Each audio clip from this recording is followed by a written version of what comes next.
Europe 1, 8h34 à l'heure de la revue de presse. Oui, c'est à 8h30, alors il faut de l'info parce qu'à 8h35, c'est Natacha voilà. Polony, la revue de presse. Bonjour Bonjour Thomas, Natacha. bonjour Julie et bonjour à tous. En une de vos journaux, la trêve des confiseurs ne commencera que demain. Avec une exception tout de même, dans le genre joli conte de Noël, Le Monde, Union bancaire, Berlin et Paris relancent l'Europe, avec Angela Merkel et François Hollande prêts à s'embrasser, on y croirait presque. À part ça, Libération, violence conjugale, double peine pour les étrangères. Libération qui rend hommage à Guy Bedos en lui laissant commenter l'actualité. Ça donne des phrases d'une intelligence rare, comme par exemple « À chaque fois que la police a des emmerdes en France, je suis content ». Bon, Noël, c'est pas pour tout de suite. En une du Figaro, médicaments, guerre ouverte entre pharmacies et supermarchés. Le Parisien, une brèche dans le monopole des pharmaciens. Le Père Noël ne passera pas non plus en Lorraine. Le Républicain lorrain, des écoliers tyrans à Petite Rosselle. 8 professeurs sont en grève pour protester contre les violences de gamins de 10 ans. Mais Noël arrive en une des Échos, en revanche. Économie mondiale, enfin des signes d'embellie. Bon, pas d'illusion, les Échos nous disent que c'est partout, sauf en France. Alors, avant l'arrivée du divin enfant, Marianne cherche le sauveur. Pas Nicolas Sarkozy, non, mais un numéro historique sur les hommes providentiels avec un éditorial signé François Darras et qui nous dit dans un style très Jean-François Kahn, pas de sauveur suprême. C'est le peuple qui, à travers un individu ou seul, se libère. Alors on s'y met pour 2014 ? Il y en a un qui attend la trêve et les vacances avec sans doute beaucoup d'impatience, c'est Jean-Marc Ayrault, Natacha. Alors oui, ça, en une de l'opinion, il regarde ses chaussures comme accablé par toute la misère du monde et surtout par la sienne. Comment ils veulent s'en débarrasser ? Manuel Valls, Laurent Fabius, Claude Barthelone, ils espèrent tous en fait lui offrir un peu de repos pour 2014. Dans l'Alsace, Raymond Courreau se lâche carrément. Noël à Matignon, pas qu'à la maison. Jean-Marc Ayrault, usé jusqu'à la corde, a répété hier soir qu'il bénéficie de toute la confiance du président de la République. Le Premier ministre donne même l'impression d'être fier de son statut de fusible qui ne saute pas, même quand tout le tableau électrique est en feu.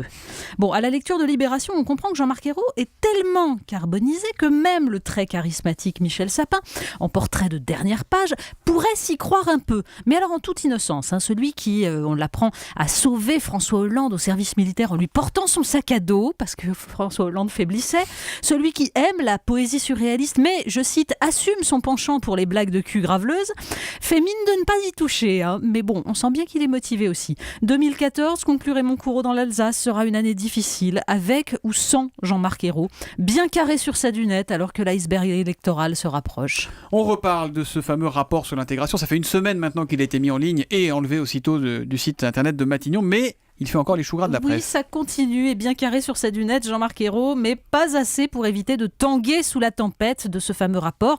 Marianne y revient demain sous la plume de Gérald Andrieux et Éric Conan, qui nous rappellent surtout toutes les ambiguïtés historiques de la gauche face à cette impensée. De la liquidation actuelle du Haut Conseil de l'intégration, trop enclin à défendre la laïcité, au choix de Thierry Tuot pour piloter la réflexion de ce rapport, Gérald Andrieux et Éric Conan voient dans cet épisode la confirmation du tournant des années 80 quand SOS Racisme récupéra la marche des beurs pour, je les cite, faire de l'antiracisme médiatique un des derniers marqueurs de gauche au moment où le PS renonçait à son programme économique et social pour se plonger dans la modernité néolibérale.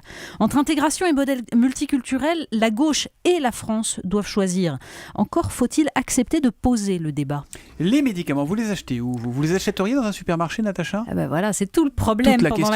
Pendant la trêve des confiseurs, on se demande si peut-être on verra surgir les sirops anti-tout à côté des bonbons, près des caisses des supermarchés. Dans son éditorial du Parisien, Thierry Borsat prend clairement parti. Les pharmaciens refusent la concurrence, dit-il, pour sauvegarder leur marge. Alors il faut lire juste en dessous l'article sur les 200 à 300 morts chaque année au Royaume-Uni par overdose médicamenteuse. Un tiers des 18-24 ans admettent une dépendance aux médicaments codéinés disponibles en supermarché. Et quand on voit juste à côté Michel-Édouard Leclerc promettre des rabais de 20 à 30%, on se souvient aussi que les pharmacies sont les seuls commerces encore présents dans les villages, pas encore tués par le miracle de la grande distribution et de sa défense du pouvoir d'achat. On parle des cadeaux de Noël et le Père Noël qui est parfois un peu filou, semble-t-il. Oui, il n'est pas forcément une ordure, mais pas non plus complètement désintéressé. Le Parisien nous apprend que des petits malins se font de l'argent en achetant dès septembre des stocks de jouets pour lesquels ils pressentent un engouement et les revendent au prix fort en décembre quand il y a rupture des stocks et parents désespérés. C'est l'esprit de Noël, vous savez. Alors lisez plutôt l'article des Échos sur ces jouets fabriqués en France. Ils sont encore marginaux, 7% du marché contre 60,5% de jouets fabriqués en Chine. Mais des chaînes de magasins commencent à les mettre en valeur et ça marche. De la qualité et des emplois. C'est Noël. Évidemment. Et on termine avec une idée cadeau peut-être ? Oui, le magazine Elle est aussi en mode Noël cette semaine avec un éditorial de Marion Ruggieri sur les cadeaux qui vont faire fureur. Parce qu'ils sont tous les dimanches matins sur Europe, qui a un talent énorme. Parce que, dit-elle, donc, ces objets sont des objets transitionnels, protecteurs. Alors le premier, l'e-cigarette, qui permet, dit-elle, de conserver le geste en virtualisant le danger. Le second, en revanche, est iconique. C'est un doudou, dit-elle, un gilet pare-balles anti-froid, porté par Beyoncé, figurez-vous, mais aussi par quelqu'un que nous connaissons bien à Europe 1. À qui vous pensez ? C'est la doudoune sans manche. Je cite encore Marion Ruggieri, ce que le tanga est à la culotte, une version aérienne. Alors chapeau bas Jean-Pierre Elkabbach pour cette entrée au Panthéon de la mode. Fashion Police Jean-Pierre Elkabbach, ça fait des semaines qu'il apporte sa doudoune et il a créé une tendance, que voulez-vous. Merci Natacha.